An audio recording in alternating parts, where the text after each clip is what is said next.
Hello दोस्तों, welcome back to my platform. आज हम देखेंगे बीपीएससी टीआरई। मेनली हम फोकस करके चल रहे हैं टीआरई 4 पे। ठीक है, तो उसके लिए आज हम जीएस का सेगमेंट शुरू करने वाले हैं, मतलब जीएस का सिलेबस वाला डिस्कस करेंगे। उसके बाद हम देखेंगे जीएस के सिलेबस में क्या क्या पढ़ें, कौन कौन सी बुक से पढ़ें और बिहार स्पेसिफिक के लिए कौन सी बुक फॉलो करें और कैसे पढ़ें। ठीक है, तो जीएस का सिलेबस की अगर हम बात करें, ठीक है, तो मेनली बिहार ने तो कोई इसका सिलेबस दिया नहीं है। बीपीएससी ने जो जीएस का जो सिलेबस है हम उसको कहाँ से फॉलो करके कहाँ से पढ़ सकते हैं। तो मैंने क्या किया था, बिहार का जो लोक सेवा आयोग है ना, जो मतलब कि जो सिविल सर्विसेज का जीएस होता है, क्योंकि सेम कंडक्टिंग बॉडी है। बीपीएससी उसका भी एग्ज़ाम करवाती है, बीपीएससी इसका भी एग्ज़ाम करवाती है। तो हम वहाँ जो जीएस का सिलेबस दिया हुआ है उन्होंने, उसके बेसिस पे इस अगर जीएस के सिलेबस को तैयार करेंगे, मतलब जैसे कि बीपीएससी का जो सिविल सर्विसेज एग्ज़ाम होता है वो काफ़ी मतलब कि एक अच्छा खासा लेवल होता है, लेकिन टीआरई 3 में वो लेवल नहीं रहेगा, उससे थोड़ा सा लेवल लो ही रहेगा। लेकिन सिलेबस की बात करें तो हम वही सिलेबस फॉलो कर सकते हैं। ठीक है, तो हम देखते हैं, जैसे सबको पता है जीएस के सिलेबस में क्या क्या आता है। हिस्ट्री आता है, ठीक है, आधुनिक विश्व का इतिहास। तो इसमें बीपीएससी टीआरई में अभी तक जिसमें जिसमें मैंने देखा है बहुत ही कम क्वेश्चन, जीएस की मैं बात कर रहा हूँ, बहुत कम क्वेश्चन पूछे जा रहे हैं इससे। ठीक है, बहुत कम क्वेश्चंस पूछे गए। अगर पूछे भी गए हैं तो बुक्स के नाम और ऑथर्स के नाम ही पूछे गए हैं। ठीक है, बुक्स के नाम और विश्व का भूगोल, ये इंपॉर्टेंट सेगमेंट है बीपीएससी टीआरई में। इससे जीएस में बहुत सारे क्वेश्चंस पूछे गए हैं। ठीक है, फिर पॉलिटी है, तो पॉलिटी मतलब कि अच्छे खासे प्रश्न आते हैं। इसका कोई सिलेबस तो है नहीं, किसी बारे में क्या बताऊँ। मॉडरेट टू टफ आते हैं, ठीक, ईजी नहीं आते हैं। इकॉनमी, इकॉनमी को करंट से रिलेटेड करके पढ़ना है।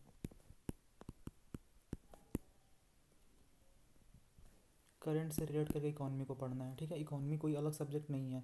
ठीक, मतलब कि यहाँ पे जो इकॉनमी आएगी वो उतना मतलब ऐसा नहीं कोर इकॉनमी पूछने लगेगा सब आपसे, मतलब कि राष्ट्रीय आय वगैरह की गणना करना रहेगा करंट से रिलेटेड करके, और साथ में पीवाईक्यूज भी देखने हैं।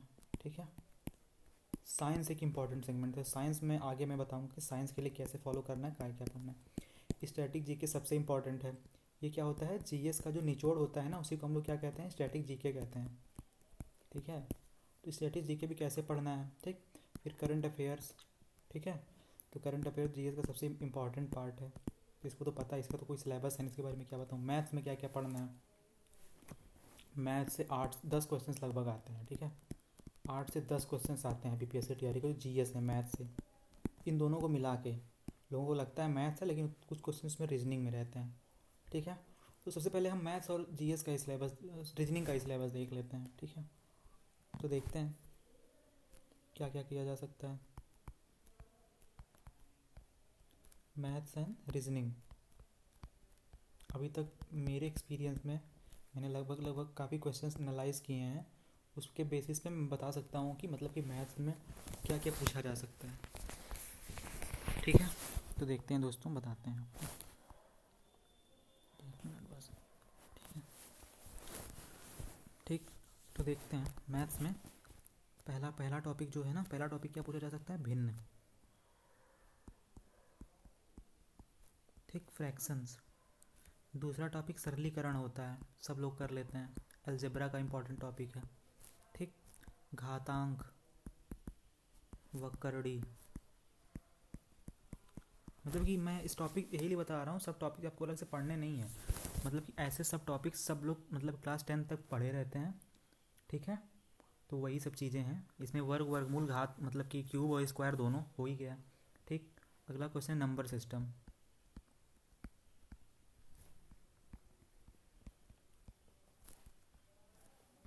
ठीक, एलसीएम और एचसीएफ से क्वेश्चन आते हैं। मतलब कि जैसे कि जो फॉर्मूला होता है, first number multiply by second number is equal to HCF multiply LCM. ठीक है, फिर लीनियर इक्वेशन, जो जिसे हम लोग रैखिक समीकरण कहते हैं हिंदी में। ठीक है, अलजेब्रा का टॉपिक है, मैथ्स में कई बार कुछ क्वेश्चन पूछे गए हैं। फिर एवरेज से आते हैं।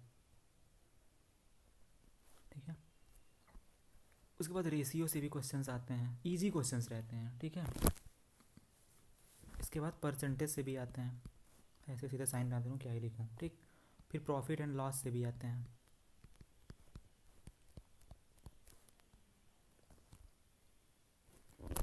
साधारण ब्याज और चक्रवृद्धि ब्याज, ये भी क्वेश्चंस मिले हैं।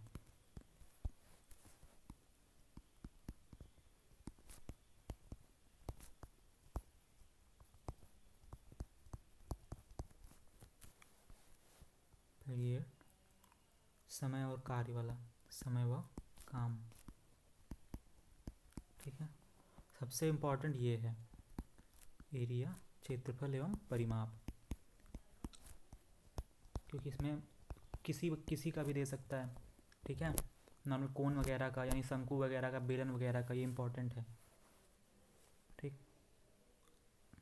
आयतन वगैरह भी इसी में आ जाता है। ठीक है, तो ये मैथ्स का सिलेबस है मेनली। तो मैथ्स पे अगर कुछ इंपॉर्टेंट तो ये इंपॉर्टेंट देख लीजिएगा, इससे एक दो क्वेश्चन ज़रूर मिल जाते हैं। बाकी इतने हैं, इसके लिए हमें कुछ अलग से करने की ज़रूरत नहीं है।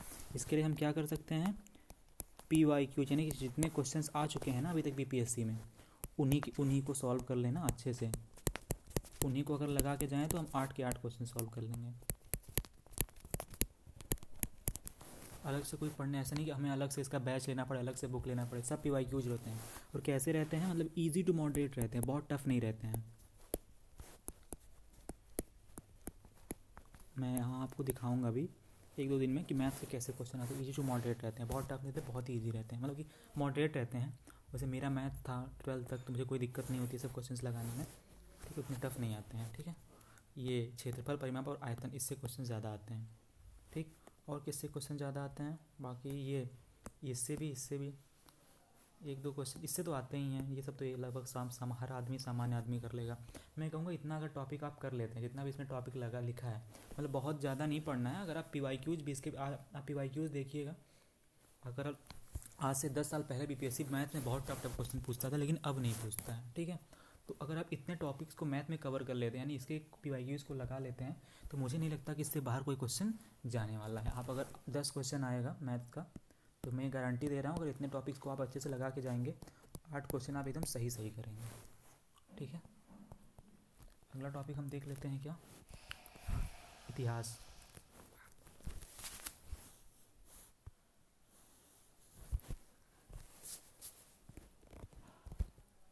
अगला टॉपिक है हमारा इतिहास। ठीक है, तो यहाँ पे 4 टॉपिक हैं हमारा। अगर इतिहास की बात करें तो विश्व का, भारत का, ठीक, और साथ में बिहार का। तो बिहार का एग्जाम है तो हमें बिहार का भी हिस्ट्री देखना पड़ेगा। विश्व के इतिहास से अभी तक बहुत ज़्यादा क्वेश्चंस नहीं पूछे, अगर पूछे भी गए हैं ना तो क्या पूछे गए हैं, बुक्स वगैरह से भी पूछी गई हैं, बुक्स एंड ऑथर्स। बाकी पढ़ना है इसे, ऐसा नहीं कि इससे क्वेश्चंस कम पूछे ना तो पूछने के पता लगा किसी मूड सरक गया, पढ़ लिया। तो बिहार के इतिहास में पूरा बिहार का इतिहास हमें पढ़ना पड़ेगा। कहाँ से पढ़ना मैं बताऊँगा, ये बहुत ही इंपॉर्टेंट सेगमेंट है। ठीक है, कुछ भी पूछ सकते हो कि बिहार एंशिएंट हिस्ट्री में जाना माना जो मगध का क्षेत्र था, बिहार का ही क्षेत्र था, तो पूरा जो मगध का इतिहास है बिहार का इतिहास है। ठीक है, अगर इसमें देखा जाए तो क्या क्या पूछा जाता है, एंशिएंट और मॉडर्न ही पूछा जाता है, एंड मॉडर्न। ठीक है, भारत के इतिहास की बात कर लें,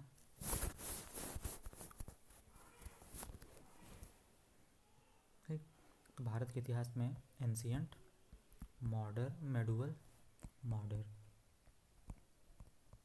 ठीक, तो हमको पता है मिडुअल हिस्ट्री से फैक्ट्स बहुत ही कम पूछे जाते हैं, मतलब कि ये इतना इंपॉर्टेंट नहीं। अगर एग्ज़ाम बनाना है ना तो 40% यहाँ से क्वेश्चंस बनेंगे, 20% यहाँ से क्वेश्चन बनेंगे और 40% यहाँ से क्वेश्चन बनेंगे।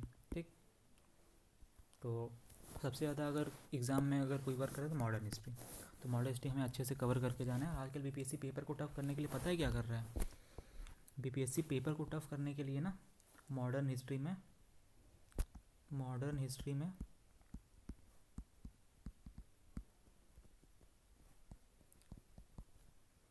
तारीख, डेट्स पूछ रहा है, एग्जैक्ट डेट्स। ठीक है, एग्जैक्ट जो डेट है ना वो पूछ रहा है मॉडर्न हिस्ट्री में। ठीक, BPSC यानी कि जैसे कोई घटना कब हुई है, समझ में आया, तो वो सब डेटें एकदम पूछी जा रही हैं। मतलब कि अगर एग्जांपल्स में बताऊं तो मान लीजिए कि त्रिपुरी अधिवेशन कब हुआ था, तो हमें पता है, हमें उसका ईयर तो याद रहता है, ठीक है, मंथ भी याद रहता है, लेकिन जो एग्जैक्ट डेट है ना वो हमें नहीं याद रहती है। तो हमें ये सब मतलब थोड़ा ध्यान देना है, BPSC पेपर को टफ करने के लिए एकदम एग्जैक्ट डेट पूछ ले रहा है। ठीक, समझ में आ गया। जैसे कि अगर हम कोई बात पूछें कि संविधान की पहली बैठक कब हुई थी, तो कब हुई थी, जाहिर सी बात है कि जब मतलब कि भारत आज़ाद हुआ, उसके पहले मतलब भारत जब आज़ाद हुआ तो उसके पहले संविधान बनना शुरू हो गया था। ठीक है, तो भारत की जो बैठक हुई थी, संविधान सभा ही सरकार चला रही थी। ठीक, तो 9 दिसंबर को हुई थी। तो हमें ये 9 दिसंबर ये एकदम एग्जैक्ट डेट याद करके चलना है। ईयर तो सबको याद रहता है, लेकिन जो एग्जैक्ट डेट है ना, 9 दिसंबर को, 9 दिसंबर को 11 दिसंबर को क्या हुआ था, जो हमारा प्रस्तावना का जो प्रस्ताव उद्देश्य प्रस्ताव था वो पारित हुआ था। ठीक है, तो डेट हमें याद करके चलनी है। ठीक, बाकी भूगोल का देख लेते हैं, जियोग्राफी का। देखिए, अगर आपने किसी चीज़ का सिलेबस समझ लिया ना, तो आपका 10% काम तो वहीं से हो गया। ठीक, तो यहाँ से बहुत ज़्यादा टफ क्वेश्चंस नहीं बन रहे हैं अभी तक अगर मैं देखूँ तो बहुत ज़्यादा टफ क्वेश्चंस नहीं बन रहे हैं। मॉडरेट क्वेश्चन ईजी नहीं रहते हैं, मॉडरेट रहते हैं, मॉडरेट टू टफ कह सकते हैं। ठीक है, क्योंकि जो मतलब कि कुछ लोग हैं जो जैसे मैं ही हूँ, मैं सिविल एग्जामिनेशन की तैयारी करता हूँ, मुझे उतने टफ नहीं लगते हैं चीज़ें, लेकिन हो सकता है कुछ लोग हों जिन्हें टफ लगे। ठीक, मॉडरेट टू टफ होता है। ठीक है, भूगोल में। तो बाकी बिहार स्पेशल जियोग्राफी। ठीक, बाकी वर्ल्ड जियोग्राफी से बहुत ही कम क्वेश्चंस बन रहे हैं। ठीक है, जियोग्राफी बिहार स्पेशल जियोग्राफी में क्या मतलब कि फैक्ट्स ज़्यादा पूछे जा रहे हैं। फैक्ट्स कैसे? फैक्ट्स डेटा को परिवर्तित करके,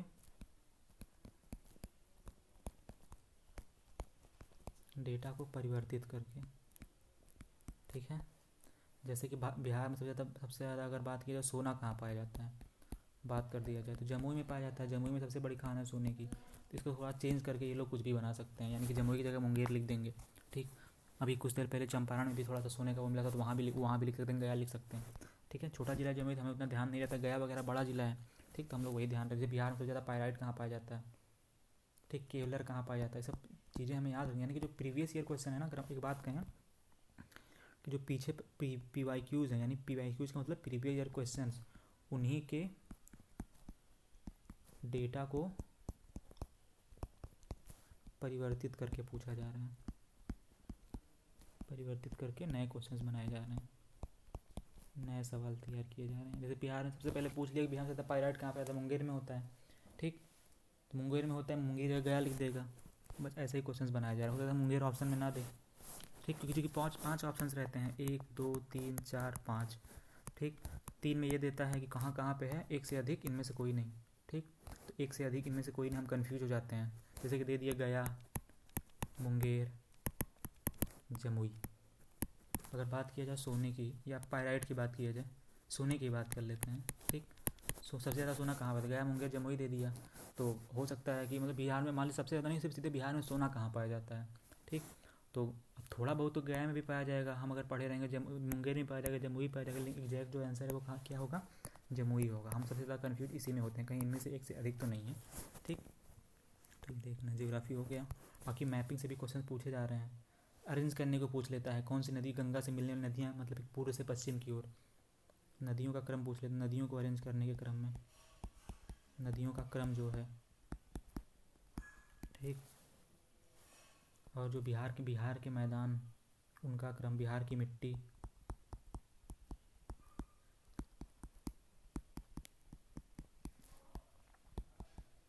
बिहार के मैदान जो हैं, कई सारी नदियां हैं, तो कई तरह के यहाँ पे मिट्टी और मैदान का निर्माण होता है। ठीक, इसके बाद अगर हम बात कर लें पॉलिटी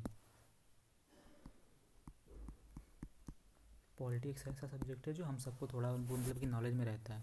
ठीक है, तो पॉलिटी की बात कर लेंगे। पॉलिटी में मॉडरेट ही रह रहा है, टफ, मॉडरेट टू टफ, क्योंकि सबसे ज़्यादा इसमें समितियाँ वगैरह पूछने लग रहे हैं ना आजकल, सब समितियाँ पूछ के पेपर को टफ कर रहे हैं। तो समितियों को आप ध्यान दीजिएगा, और समितियों की डेट भी ध्यान दीजिएगा। मैं बोल रहा हूँ BPSC पेपर को टफ करने के लिए बार बार डेट पूछ रहा है। ठीक है, समितियों को ध्यान दीजिएगा। बाकी आर्टिकल्स और संविधान संशोधन, ये सब चीज़ें ध्यान दीजिएगा, कौन सा संविधान संशोधन कब हुआ था। ठीक है, ये सब चीज़ें ध्यान में देनी है। बाकी इकॉनमी के बचा क्या, इकॉनमी,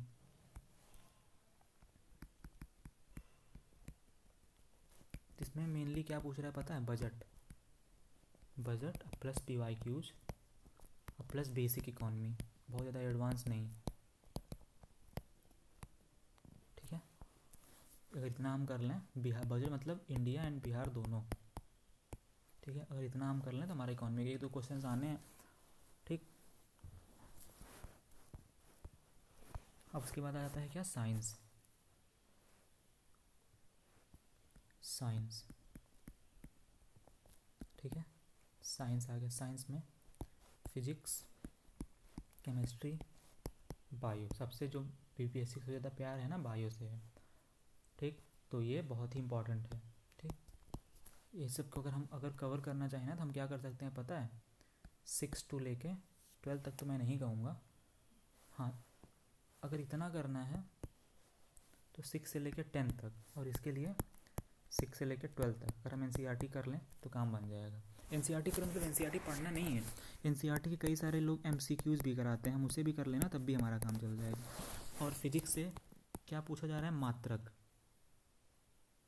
मात्रक बहुत ज़्यादा पूछे जा रहे हैं, ठीक, ये इंपॉर्टेंट है। फिजिक्स में मात्रक, बायोलॉजी में क्या करना है, अब हमें क्या करना है इसके लिए, ठीक। अगर हम बोलें साइंस कैसे पढ़नी है बिहार में, यहाँ की साइंस कैसे पढ़नी बीपीएससी के लिए, तो हम क्या ले लें, पीवाईक्यूज़ ले लें प्लस एनसीईआरटी का एमसीक्यू, ठीक, प्लस करंट में जो चीज़ें चल रही हैं हल्की फुल्की, करंट में इंपॉर्टेंट जो साइंस के इम्पॉर्टेंट साइंस में जो हुआ है, ठीक है, वो सब चीज़ें भी पूछी जाती हैं, ठीक। उसमें अगर कोई चीज़ होता है पूछ सकता है, ठीक। तो यही इसका सिलेबस है इतना, ठीक है, साइंस का सिलेबस। पीवाईक्यूज़, इसके लिए भी पीवाईक्यू सबसे कम केमिस्ट्री से पूछा जाता है, फिर फिजिक्स से, फिर बायो से, ठीक। और सबसे ज़्यादा बायो से पूछा था, सॉरी सबसे ज़्यादा बायो से पूछा जाएगा, फिर फिजिक्स से पूछा जाएगा, फिर केमिस्ट्री से, 1 2 3, ठीक है। बाकी इसमें स्टैटिक का भी पार्ट होता है, जो स्टैटिक जीके हम बता लेते हैं आगे क्या है, ठीक। तो स्टैटिक जीके क्या होता है ना, जैसे कि अब खाने वाले नमक का नाम जो NaCl है, ठीक, जो खाने वाला सोडा है जिसे सोडियम बाइकार्बोनेट कहते हैं, उन सब का फार्मूला पूछता है, ठीक। साइंस में साइंस के फार्मूला जो हैं वो स्टैटिक का पार्ट हो जाते हैं, ठीक। और जो जीएस में जो वन लाइनर फैक्ट होते हैं वो स्टैटिक का पार्ट है। स्टैटिक जीके का कोई सिलेबस नहीं है, ठीक है। इंडिया इंडिया का जो पूरा स्टैटिक पोर्शन है, भारत में सबसे पहले कौन क्या था, ये सब स्टैटिक जीके के पास, यानी कि जो वन लाइनर फैक्ट है, वन लाइनर फैक्ट जो है ना पूरा का पूरा स्टैटिक जीके का पार्ट है, ठीक है। तो हमें थोड़ा सा इसको भी पढ़ना पड़ेगा। बाकी करंट बचा, तो करंट का तो कोई सिलेबस है नहीं, इसके लिए क्या बताऊँ, इसके लिए आप मंथली मैगजीन्स फॉलो करिए, ठीक है। धन्यवाद, आज इतना ही रखते हैं, आगे फिर हम एक एक टॉपिक उठा के आगे फिर कैसे पढ़ना है, कैसे क्या करना है वो बताएंगे, ठीक है। आप लोग फिर प्लीज़ जितने भी लोग देखिए चैनल को क्या करिए, सब्सक्राइब करिए। तो आपको लग रहा होगा ना कि बहुत ही मतलब कि अभी छोटा चैनल है, या मुझे चैनल नहीं स्टार्ट करना, मुझे हेल्प करना, अगर मैं एक आदमी की भी हेल्प कर पाया ना तो मेरे लिए बहुत बड़ी बात होगी। बहुत सारे लोग हैं जिन्होंने अभी तक चैनल पे मुझे देखा, उनको मुझे पहले से भी जानते थे क्योंकि कई सारी जगह मैंने इंटरव्यू दिया था। बहुत सारे लोग मुझे पर्सनली कांटेक्ट करने का ट्राई मतलब बोले, तो मैंने उनको अपना नंबर प्रोवाइड किया है। अभी तक वो मुझसे हेल्प ले रहे हैं, मुझे जितना हो पा रहा है, मुझे जितना नॉलेज है मैं इनको बता रहा हूँ, बुक्स बता रहा हूँ, वो लोग पढ़ाई भी कर रहे हैं, हेल्प कर रहा हूँ। जहाँ उनको मतलब ज़रूरत पड़े तो मेरी, जहाँ मुझे नोट्स देने की ज़रूरत पड़े मैं उनको नोट्स भी प्रोवाइड करवाऊँगा। मैंने अपनी खुद की नोट्स बनाई हुई है हर चीज़ की, जहाँ मुझे नोट्स की देने की ज़रूरत पड़ेगी मैं उन लोगों को नोट्स प्रोवाइड करवाऊँगा, ठीक है। प्लीज़ अगर आप लोगों को नोट्स वगैरह चाहिए तो आप मुझे कमेंट कर सकते हैं।